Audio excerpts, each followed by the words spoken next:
is a significant milestone when you look at the ruling made by the Johannesburg High Court today.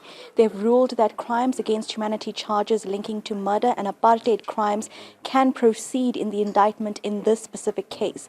And what the NPA, for example, has said is it serves to be case law for future cases emanating from the TRC that is recommended for prosecution linked to apartheid regime crimes. But legal minds might be in a better position to explain this. I'm joined by Mosa Leteyane from the Foundation for Human Rights. Thank you so much for speaking to us, ma'am. Let's talk about what this charge means. Crimes against humanity. It's an international linked charge, but what does it mean for South Africa? Thank you so much for having the Foundation for Human Rights. And this is indeed an important moment in legal history in South Africa today, because first of all, we need to understand that up until now, apartheid charges were trialed as domestic ordinary crimes. And what this will essentially mean is that they will now become crimes against humanity. They will be deemed and have the status and gravity of crimes against humanity. And what this will mean, amongst many other things, is that first of all, these crimes don't prescribe.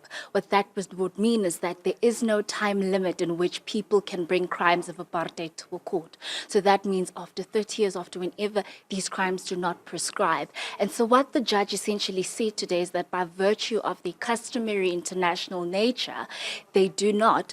And because of our constitution, section 232, we are able to import this customary international law and prosecute these crimes as international crimes against humanity now.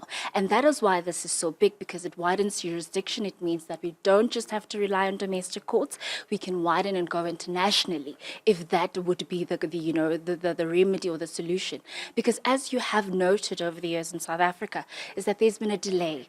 We have not made significant progress in dealing with apartheid charges domestically. And so the hope, not just as the Foundation for Human Rights and our pro bono partners and lawyers, but as the families particularly, is that now we will be able to deal with these crimes internationally and perhaps get relief in other international forums and widen the search for truth and justice. Certainly. So just a quick one. When we look at the fact that we have case law, what does this mean, for example, for other inquests that are underway? We know 2 inquests are currently in KZN.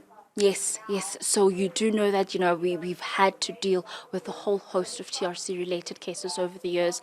And so what this would essentially mean is that those charges could also be dealt with as international charges. Depending on where these cases are at a particular point, there could be amendment to charges.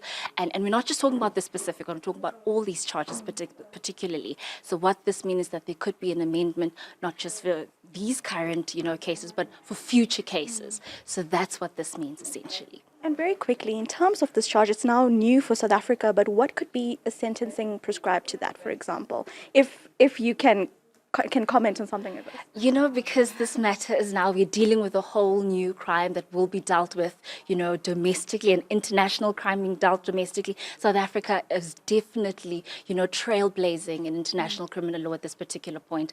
And so now we could shift from the CPA to a different form of treaty and forum. And so we'd have to now basically go back and relook at this and how the judge would essentially now, attribute the different sentencing and punishment as an international crime against humanity now. Certainly. So thank you so much for your time, Mosa Leteyane. She is from the Foundation for Human Rights. But basically painting the picture there, Michelle, it's a significant time right now when we look at this ruling, because crimes against humanity, that's international case law, looking at what we know is to be the history of South Africa.